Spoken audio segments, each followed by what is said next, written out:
Environmental justice embraces the principle that all communities and people are entitled to equal protection of our environmental laws, housing, transportation, health. Environmental justice is basically a human rights issue. Well, you know, when I wrote Dumping in Dixie, it was an outgrowth of an early study that I did in 1979 in Houston, Texas, in support of a lawsuit, the first lawsuit that challenged environmental discrimination using civil rights law. And I did the study in Houston, and I had 10 students in my research methods class at Texas Southern University in Houston. And my wife asked me to support her lawsuit, and so I did.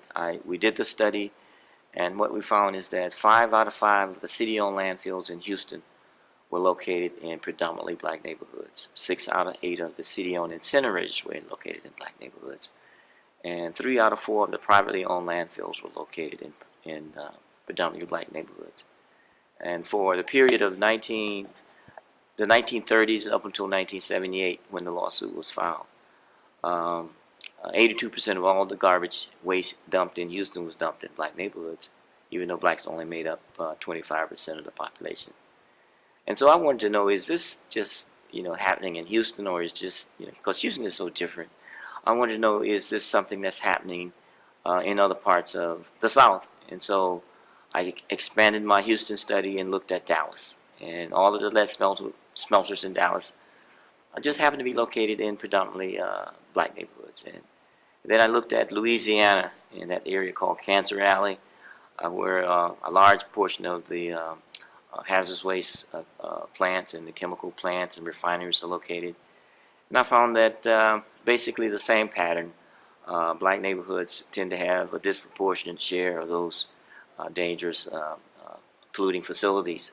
And I went to Alabama, and I'm from Alabama. I grew up in Alabama, and discovered that the largest hazardous waste facility in the country is located in the Alabama Black Belt, in a predominantly black county, 75% black, in a city of Enel, Alabama, that's 95% black. And then I knew about the explosion, the accident in Institute, West Virginia, the chemical plant. And so I said, I said I need to go to West Virginia. And a lot of people don't know that there are black people in West Virginia, and this company found them. The community of Institute had been founded way back in the 1860s, and the company, this chemical company, came in there in the 1950s.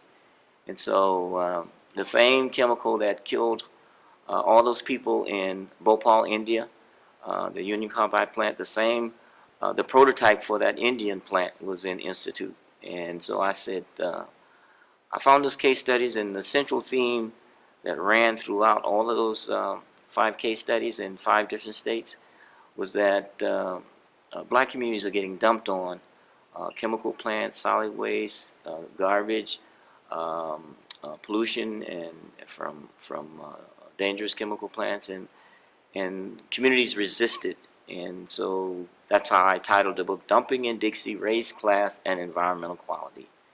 And it was kind of a funny story as to how the book got published, because I finished the manuscript in 1989, and I sent it to dozens of publishers, and I would get back, and I still have those letters from publishers saying, well, how can you talk about race and environment? The environment is neutral.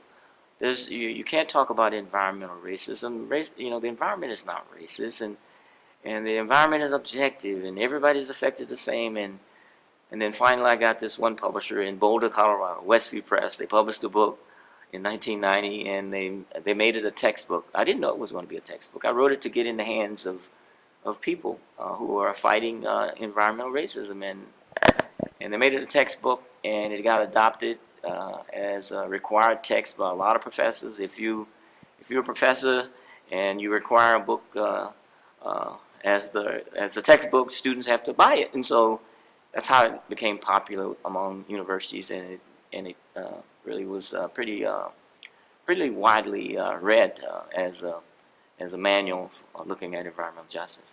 Yeah. Yeah.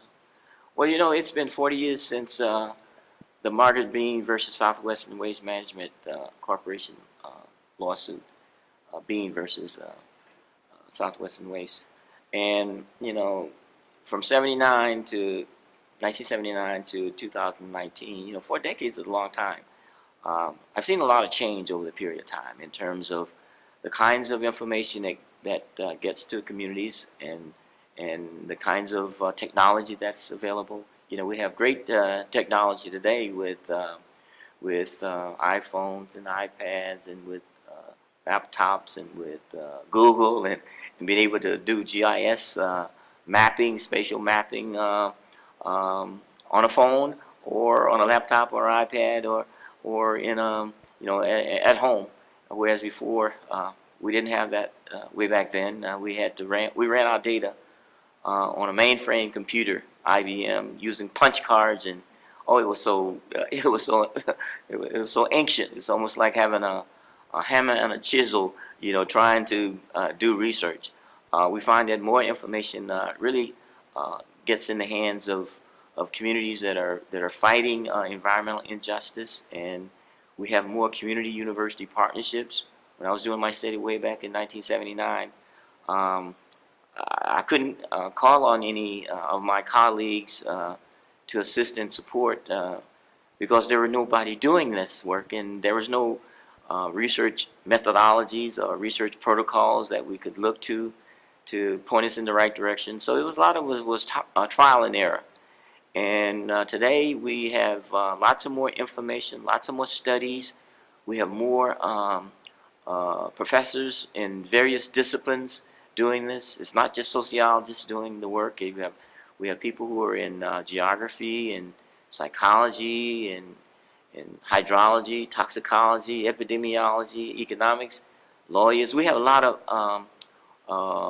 cross-disciplinary work going on now, and I think that that's a good thing, in that environmental justice principles have been infused into not just college campuses but also high schools, and learning about the work and learning about communities and learning that the work that happens in the classroom can also spill over into the community in terms of students working on these issues and learning as well as assisting and supporting.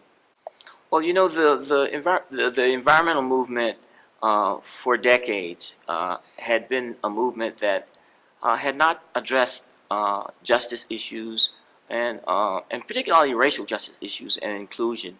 And to a large extent, the environmental movement from the 70s up until, you know, the 90s, early 90s, was primarily white, middle class, very few people of color staff, hardly any people of color on boards. And so the notion that many of these groups, the green groups or the Big Ten environmental groups, could not speak for those frontline communities of color because they knew very little about our communities. And so the Reverend Benjamin Chavis at the Commission for Racial Justice in the United Church of Christ, you know, a black civil rights organization within the church, decided that he pulled us together, a group of us together, to talk about holding, planning for a summit that was primarily a summit that was planned by and for people of color, African Americans, Latinos, Native Americans, Indigenous, Asian, and Pacific Islanders. And we said that we would develop this summit. It would be a four-day summit, and it would be the first 2 days would be people of color, and just for people of color, those first 2 days to get to know each other, to unpack the baggage of racism, colonialism, imperialism, and all those other isms of stereotypes that we have of each other in terms of the different groups. And so once we unpack that, once we get to know each other and get comfortable talking about issues, common issues and common struggles, then we can, the second 2 days, we would open it up and let everybody in, that we would bring our white brothers and sisters in to talk about environmental justice. And those 4 days was to develop those ideas of how we would work together, how we'd work on these issues, and we developed the 17 principles of environmental justice. And the first principle, that people must speak for themselves, and that the people most impacted must be in the room when decisions are being made. And it's a matter of self-determination, and that we're saying that we have to develop our leaders of color. We have to work on strategies and get the kinds of research done and policies done that will directly empower our communities, so that we're not waiting for outsiders to ride in, to save us. And that's, I think, that kind of thinking, that empowering people of color to do for themselves and control their own destiny. And when we met for a year in planning this summit, and I can remember flying from California. I was at the University of California, Riverside then, flying from California to New York, from LA to New York every once a month at least, and planning this summit.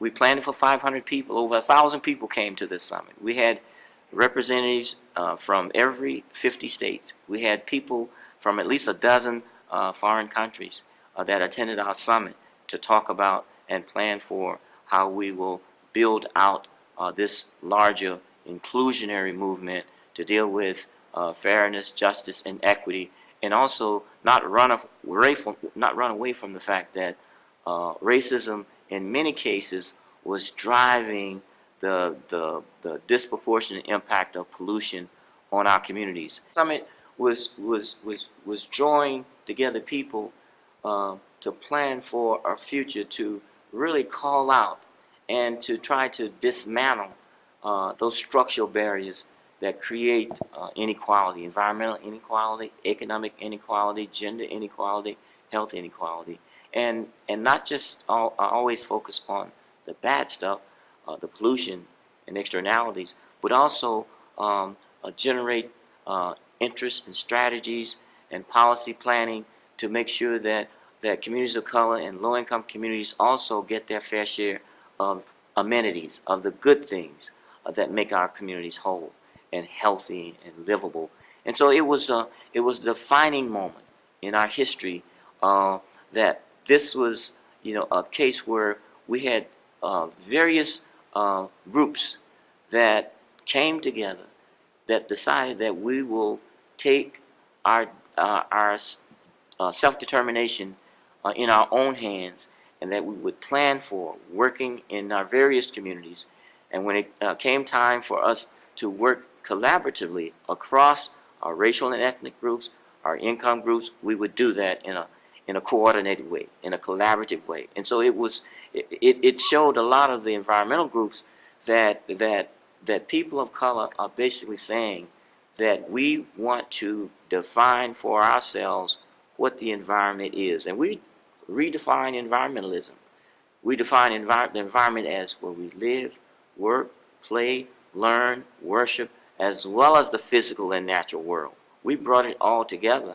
And that definition that we adopted in 1990 has really gone forward, and it's pretty standard today when we talk about how those things connect. We're just not talking about hinterland, wilderness, and wildlands, and we're also talking about urban environments. We're talking about transportation, energy. We're talking about food security. We're talking about green space, parks. All those things were we conceptualized way back then, and now we're seeing more and more of those concepts and practices and principles becoming mainstay and becoming commonplace, and has now being adopted across the board. Not something that's isolated, unique, and so different. It's pretty common today to use those definitions and to have groups that are working on housing to also work with groups that are working on land use. They're working on parks, working on green space, working with health, the schools and children. I mean, that conference, that summit, as I said, was the catalyst for bringing that synergy together. Yeah, I think it's important that young people know and really lift up and highlight the fact that every social movement, progressive movement in this country has all had a strong youth and student component. Everyone. And young people have set the tone for pushing the envelope much further than more traditional leaders that are mature and in some cases old. And so the youth bring energy, they bring new ideas, and they bring that idealism that we can change the world. And so I see the environmental justice movement, the climate movement, I see that intergenerational strength basically making this movement much more successful, much more vibrant.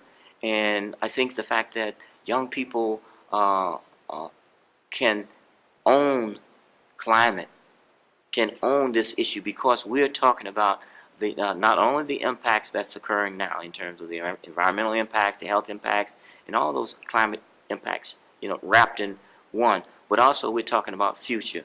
We're talking about having young people now take ownership, take leadership, and take it across the finish line in terms of solutions and best practices. And I think, I've been doing this a long time, and I'm optimistic. I'm not a sprinter, I'm a marathon runner. And I think when we pass the baton off to these young people that's doing great work, that have great ideas, that are fearless as we were, and I think that's a recipe for success.